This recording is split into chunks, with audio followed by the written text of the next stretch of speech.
Jazakumullah. Bismillahirrahmanirrahim. Assalamualaikum warahmatullahi wabarakatuh.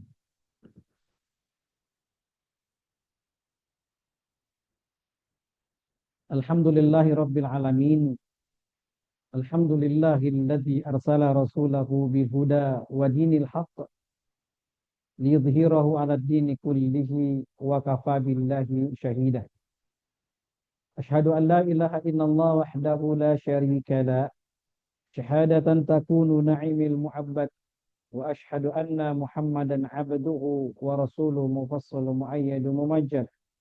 Allahumma salli wa sallim wa karrim wa 'azim ala sayyidina wa syafi'ina maulana Muhammadin sallallahu alaihi wasallam wa ala alihi wa sahbihi rasulillahi ajma'in, amma ba'd. Qala Allah ta'ala fi kitabihil karim, a'udzu billahi minasyaitonir rajim, bismillahirrahmanirrahim. Wasari'u ila maghfiratin min rabbikum wa jannah arduha as-samawati wal ardu 'iddat lil muttaqin. Sadaqallahul azim wa sadaqa rasuluhul karim wa nahnu ala dzalika minasyahidin wa syakirin walhamdulillahi rabbil alamin.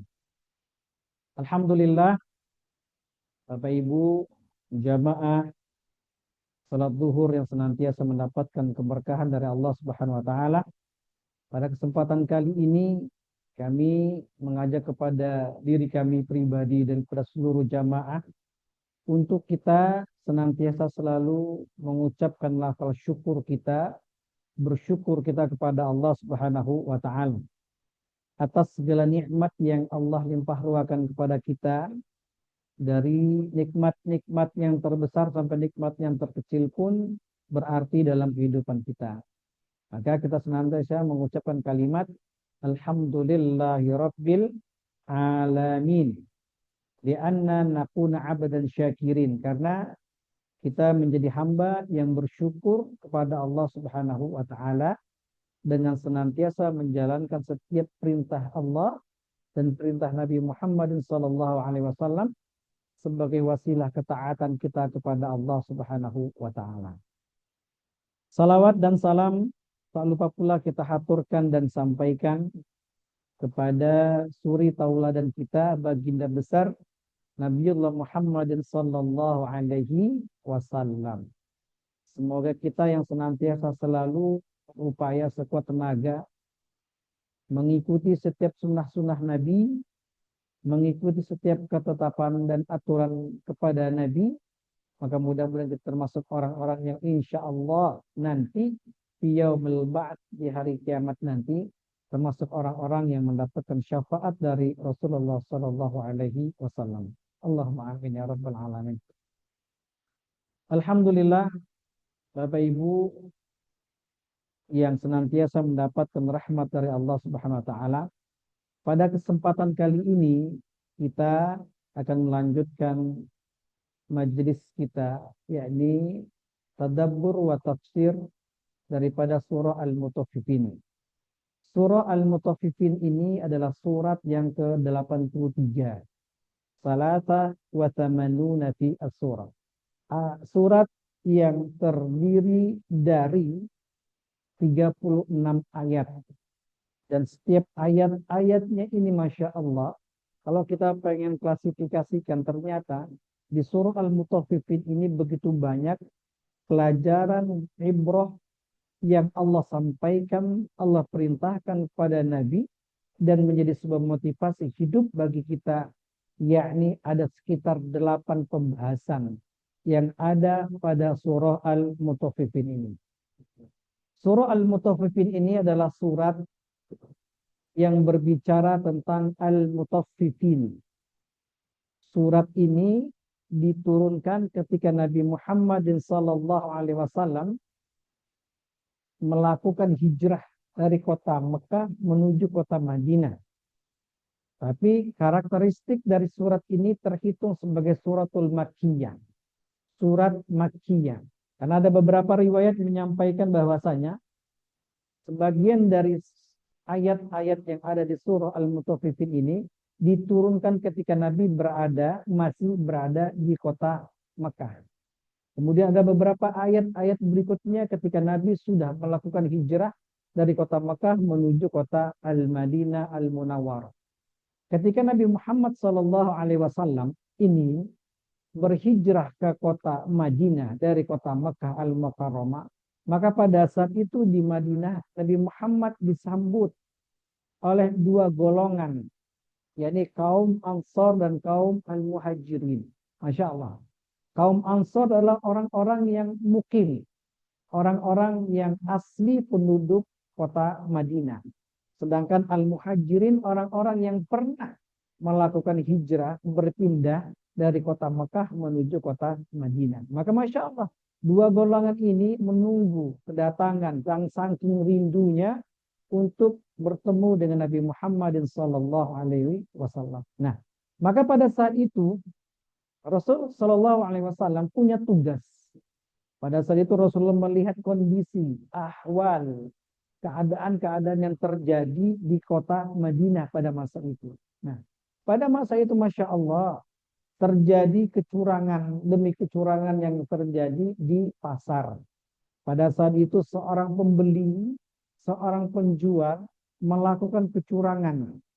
Artinya tidak ingin mendapatkan kerugian, bagaimana dia mendapatkan keuntungan dengan cara apapun dan kerugian itu dimiliki oleh orang lain, bukan dimiliki oleh dirinya. Maka Masya Allah, pada masa itu turunlah surah Al-Mutaffifin. Asbabun nuzul dari surah Al-Mutaffifin ini adalah, ya, ketika itu Rasulullah mendapatkan orang-orang melakukan kecurangan. Orang yang melakukan jual beli atau perdagangan di pasar ini, mereka ini Masya Allah hampir keseluruhannya orang-orang yang ada di kota Madinah, di pasar tersebut, mereka melakukan kecurangan. Nah, ternyata Masya Allah dengan kehadiran Nabi Muhammad SAW ini, hadirnya Nabi ini merubah situasi tersebut dari sesuatu yang sesuatu yang buruk, sesuatu yang curang kepada al-hasanah. Dari sayi'ah, dari al-khair, dari yang buruk kepada yang baik, dari sesuatu yang dimurkai kepada sesuatu yang diberkahi oleh Allah Subhanahu wa taala. Maka Masya Allah, ini tugas yang disampaikan oleh Allah kepada Nabi Muhammad sallallahu alaihi wasallam. Bapak Ibu yang dirahmati oleh Allah Subhanahu wa taala, kemudian Masya Allah di dalam surah ini, surah Al-Mutaffifin ini ada sekitar 8 pembahasan. Ada sekitar 8 pembahasan. Pembahasannya Masya Allah. Yang pertama ayat 1 sampai ayat ketiga itu berbicara tentang kecurangan dan kecurangan yang dilakukan oleh pembeli dan penjual. Ya. Seorang pembeli ini bagaimana dia mendapatkan keuntungan dan orang yang menjual barang dagangan itu mendapatkan kerugian. Begitu juga sebaliknya, seorang yang menjual, bagaimana dia harus mendapatkan keuntungan dan kerugian yang didapatkan oleh seorang pembeli. Artinya ada kecurangan, ada takaran yang tidak seimbang. Ada takaran timbangan yang curang pada masa itu. Nah, ayat 1, 2, dan 3. Kemudian di ayat yang keempat dan ayat ke-6 itu berbicara tentang al-kufru, al-kazbu ala yaumil qiyamah. Kufurnya, mengingkarinya orang-orang kufur terhadap akan terjadinya hari kiamat. Jadi orang-orang kufar Quraisy itu mereka punya sebuah keyakinan dan keyakinan ini salah. Apa keyakinan mereka? La yu'minuna bi yaumil qiyamah. Tidak beriman, tidak percaya terhadap akan datangnya tahapan-tahapan daripada hari kiamat. Kemudian di ayat ke-7 dan ayat ke-9 ini berbicara tentang catatan-catatan yang Allah catat daripada keburukan-keburukan orang kufar. Orang-orang yang berbuat durhaka kepada Allah dan Rasulullah SAW dalam sebuah kitab bernama Sijin. Nanti kita akan bahas. Kemudian di ayat yang berikutnya ayat 10 sampai ayat 17. Di ayat ini berbicara tentang ciri-ciri orang kufar, ciri-ciri orang kafir yang tertutup hatinya dari keimanan kepada Allah dan mereka mendapatkan akibatnya daripada kekufuran mereka kepada Allah Subhanahu wa taala. Kemudian di ayat 18 sampai ayat 21 ini berbicara tentang Masya Allah.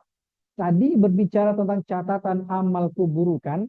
Nah, sekarang di ayat 18 sampai 21 ini berbicara tentang catatan amal kebaikan yang dilakukan dan bersumber dari orang-orang yang patuh soleh kepada Allah Subhanahu wa taala.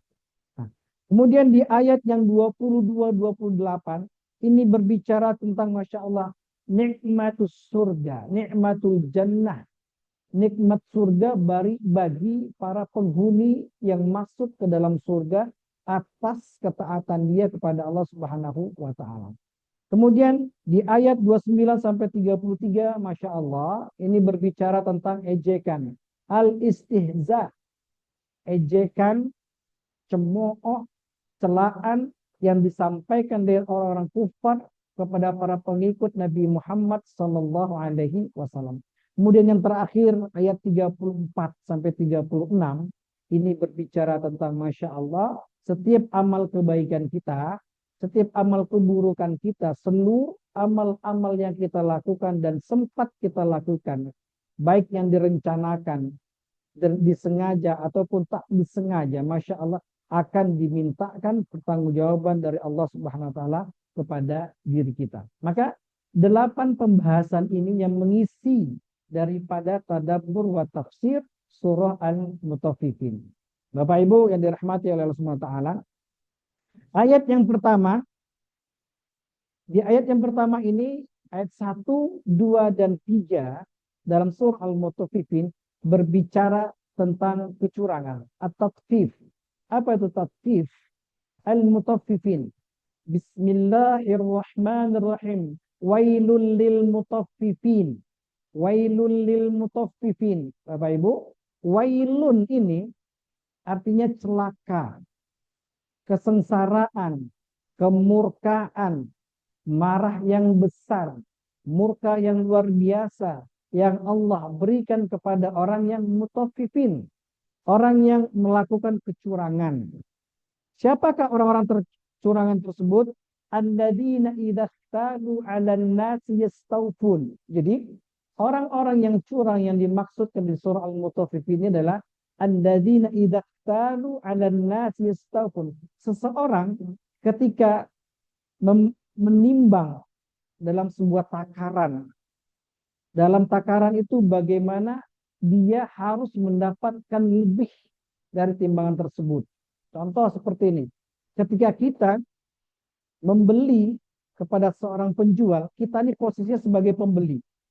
Bagaimana caranya barang yang ditimbang, ditakar oleh takaran timbangan tersebut harus berlebih, tidak boleh kurang. Jangankan sama, jangankan kurang, sama pun tak boleh. Yang diinginkan berlebih.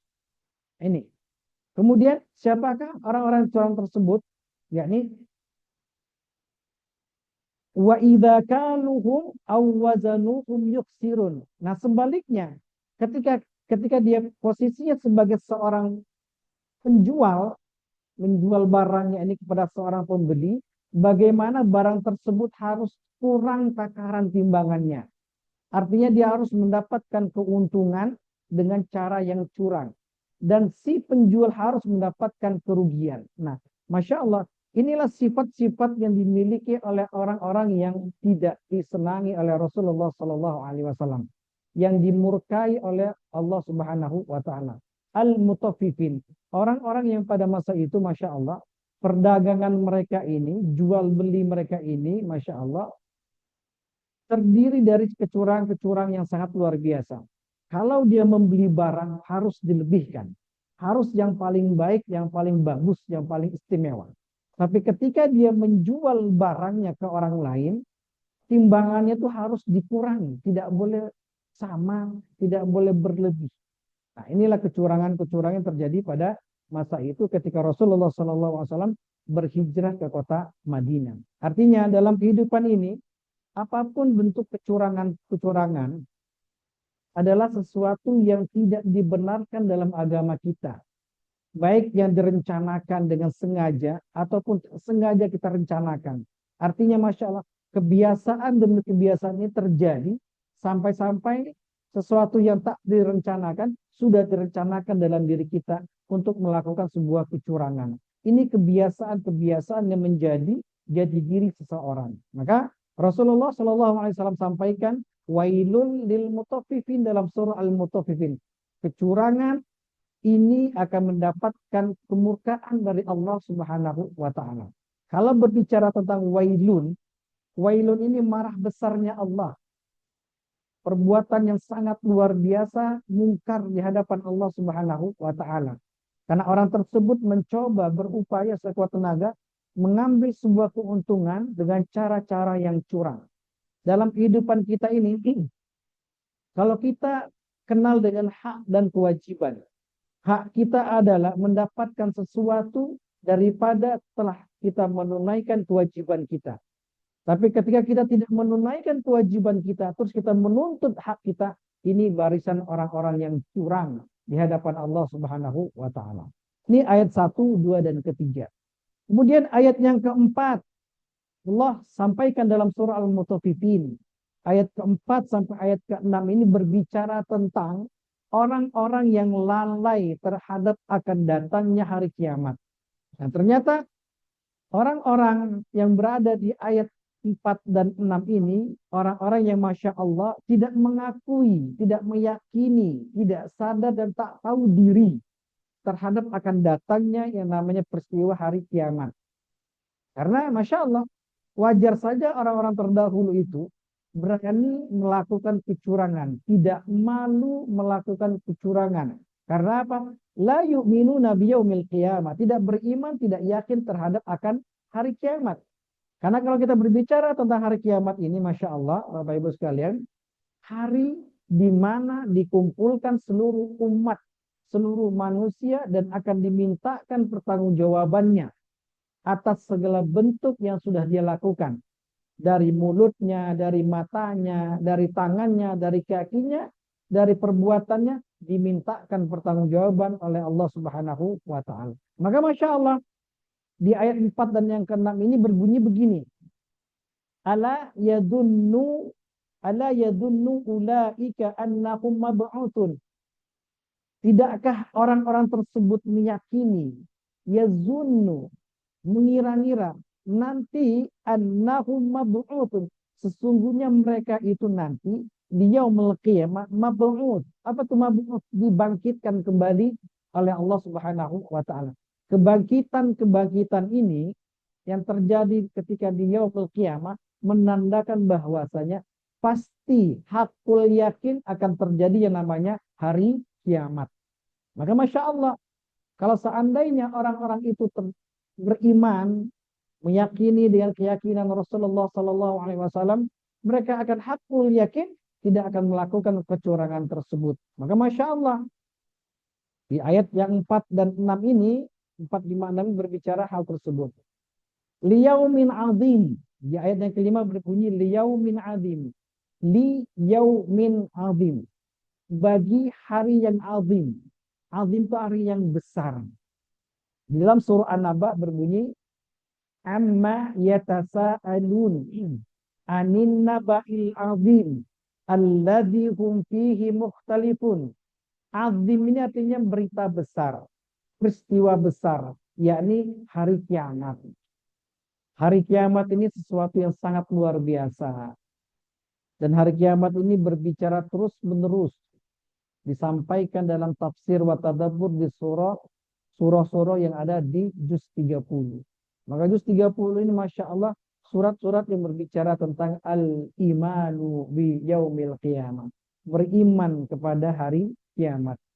Ketetapan hati kita meyakini akan terjadi yang namanya hari kiamat.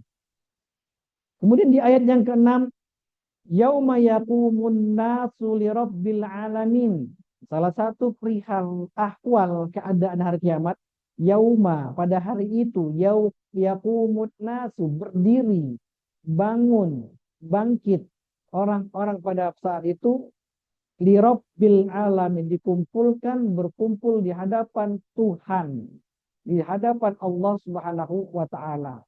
Rabbul alamin, Yauma yaqumun nasu li rabbil alamin. Pada masa itu Masya Allah, semua manusia dibangkitkan dari alam kuburnya, berdiri, berjalan, berdesak-desakan menuju padang mahsyar. Menuju padang mahsyar bertemu dengan Allah Subhanahu wa taala. Untuk dimintakan apa? Dimintakan pertanggungjawaban atas apa-apa yang sudah pernah dilakukan di muka bumi ini. Maka Masya Allah, apapun yang kita lakukan ini, pastikan sebelum ajal datang kepada diri kita, sebelum kematian itu datang kepada diri kita, maka kita pastikan setiap yang kita lihat, setiap yang kita dengar, setiap yang kita ucapkan, perbuatan kita ini, yakinkan di akhir-akhir wafatnya kita, di akhir-akhir hidup kita ini dalam keadaan husnul khatimah. Ini yang terpenting. Maka Masya Allah, orang-orang yang ketika diwafatkan oleh Allah dalam keadaan husnul khatimah, dia akan mendapatkan kebahagiaan dari Allah Subhanahu wa taala. Bapak Ibu yang dirahmati oleh Allah Subhanahu wa taala, ini pembahasan yang kedua, pembahasan yang berbicara tentang bahwasanya orang-orang kufar itu tidak mengimani, tidak yakin akan terjadinya hari kiamat. Di pembahasan yang ketiga, di ayat ke-7 sampai ayat ke-9, Masya Allah. Ayat ke-7, ayat ke-9 ini berbicara tentang Masya Allah, Allah menuliskan dalam sebuah surah Al-Mutaffifin penjelasannya dan motivasinya pada diri kita bahwasanya nanti di golongan orang-orang Al-Mutaffifin ini ada orang-orang yang sijjin. Ada orang-orang yang mendapatkan catatan amal keburukannya itu di dalam sebuah kitab sijjin. Allah berfirman, "Kalla inna kitabal fujjari lafi sijjin." Ada kalimat kalla. Kalla inna kitabal fujjari lafi sijjin.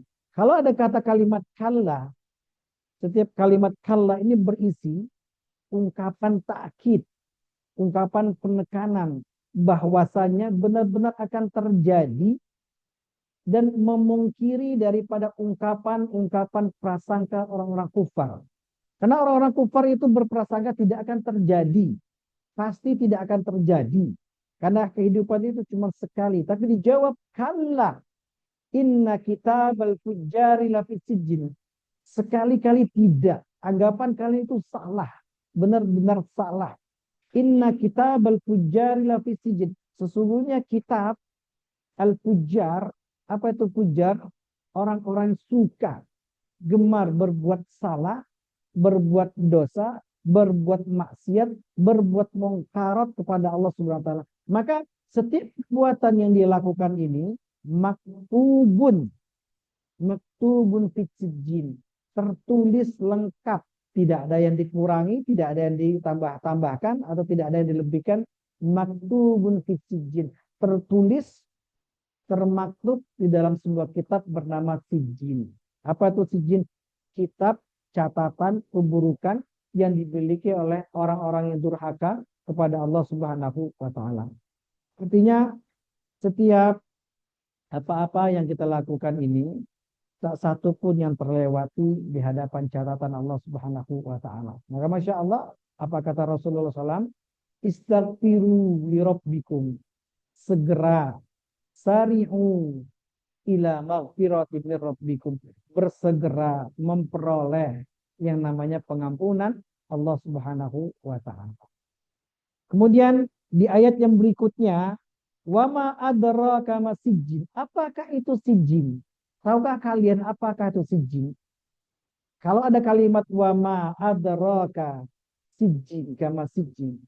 Ini ungkapan pertanyaan kepada orang-orang kufar dan Allah tidak membutuhkan jawaban dari mereka. Artinya begini, Allah bertanya dengan pertanyaan, tahu nggak kalian yang namanya sijjin itu apa? Dan Allah tidak butuh, Rasul tidak butuh jawaban kalian. Karena ini ungkapan, Masya Allah, ungkapan yang dengan ungkapan yang sangat luar biasa. Ungkapan yang tidak memerlukan jawaban. Jawabannya apa? Bahwasanya as-sijjin itu adalah catatan amal keburukan yang kalian dapatkan nanti di yaumul qiyamah nanti. Nah ini. Kemudian berikutnya di pembahasan yang ketiga, di ayat ke-10 sampai ayat ke-17, 10 sampai 17 ini berbicara tentang ciri-ciri orang kafir dan akibatnya. Nah, di dalam ayat ini dikatakan begini, wailun yauma idzil lil mukadzibin alladzina yukadzibuna biyaumiddin wa ma yukadzibu bihi illa kullu mu'tadin atim idza tutla alaihi ayatuna qala asatirul awwalin.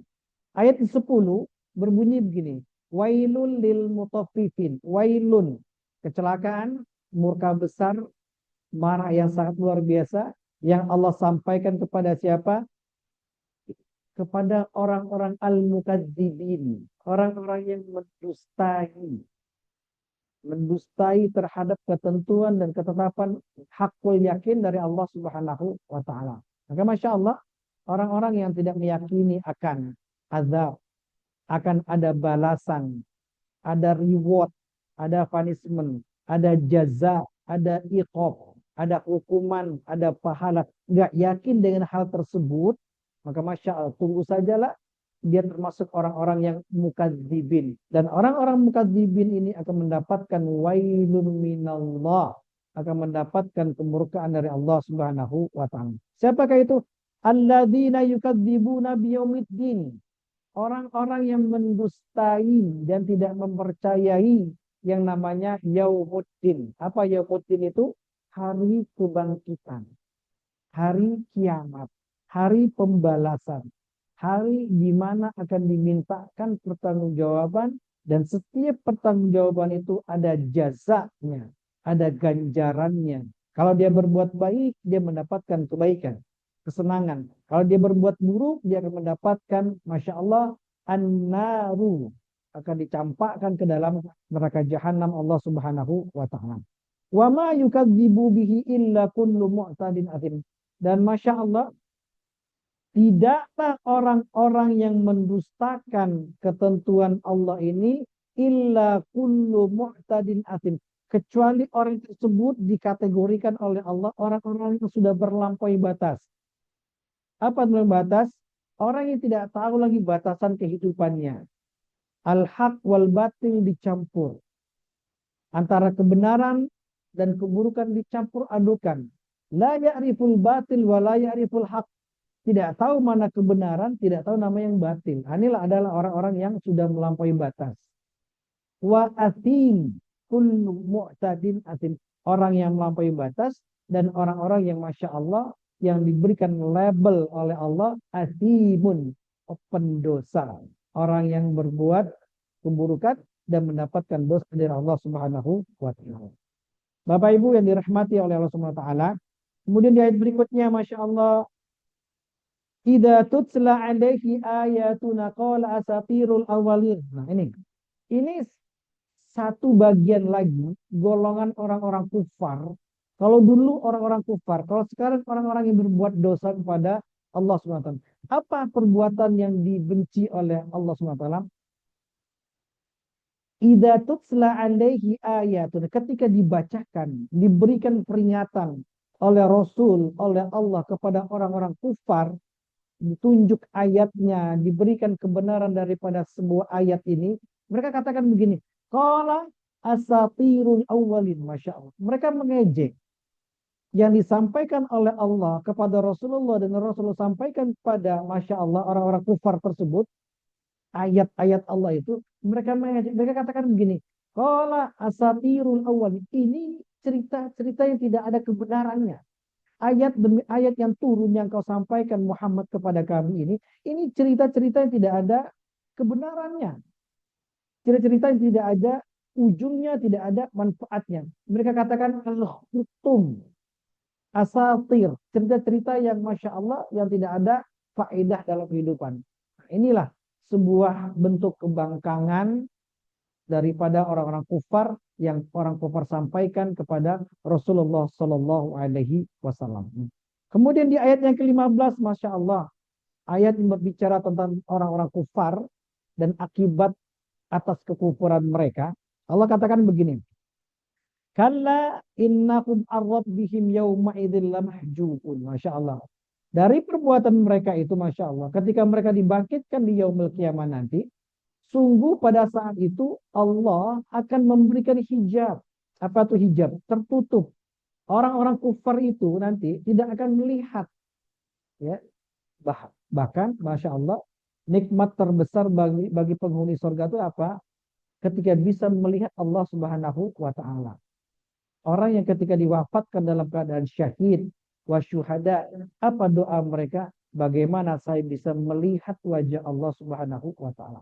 Dan ternyata orang-orang kufar ini atas kekufuran mereka kepada Allah Subhanahu wa Ta'ala, mereka tidak mampu melihat Allah Subhanahu wa Ta'ala. Karena apa?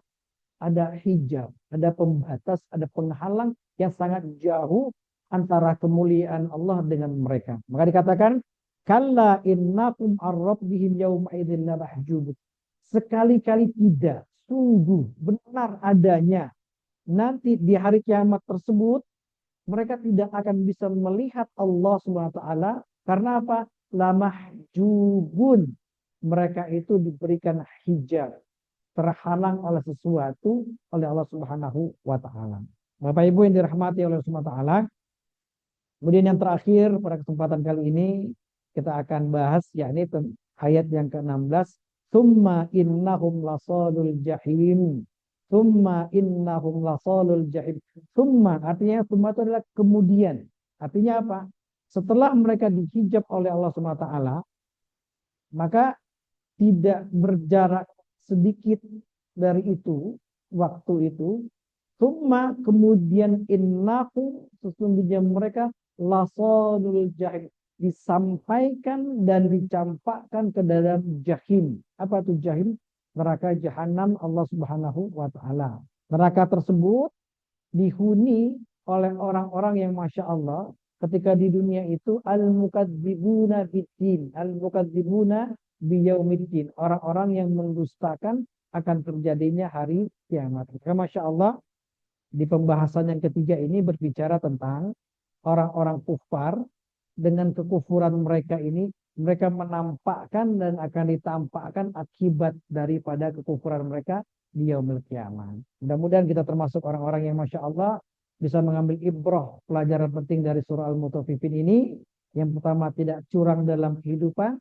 Apapun status kita, profesi kita, wujud kita, dimanapun kita bekerja, jangan sampai ada kecurangan dalam kehidupan kita.